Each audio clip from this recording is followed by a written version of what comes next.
Thank you very much. I'm wanting to offer a quick reflection and ask you a question.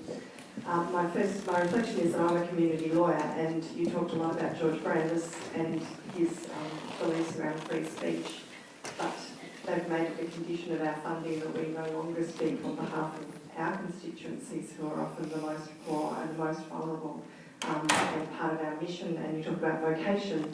I feel very deeply that part of my vocation as a community lawyer is to bring a voice to people who otherwise don't have the power to articulate that, to use the privilege of my own education to do that.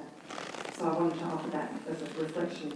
Well, that was in fact one of the things I was thinking of, and I just referred very generally to what's happened in certain kinds of institutions. Exactly. So not only are our voices feeling like they're going down a black hole, but now we're going to be penalised for exercising them. So that's a reflection. As a question, I've been thinking a lot about climate change and I'm engaged a bit in some of the movement around it. And some of the more radical responses to climate change say that democracy has no tools to deal with it, that the nature of democracy is such that self-interest of people is too complicated to be able to act in a global interest. And we've seen this with our election recently, and we're seeing it with the flailing about in the States when it comes to responding to climate change. And it may be that authoritarianism is one of the only ways of maintaining social stability and providing a response to it. Does democracy have the tools to deal with something like climate change? Well, the only thing I can say to that is I'm as fervent perhaps, but what you say is absolutely right.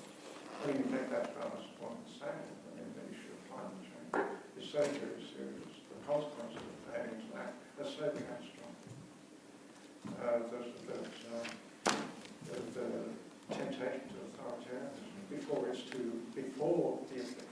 it becomes too late. Yes, there'll come a time when you perhaps don't need authoritarianism, so that time will be too late, probably. I agree. And there's also, it affects every aspect of our lives. From what you buy, from what you eat, how you travel, etc., etc. It's not only that it could be authoritarian, but it could be so ubiquitous. Everything we do. That's what's fun. But I have to say, I have felt this ever since the 1970s.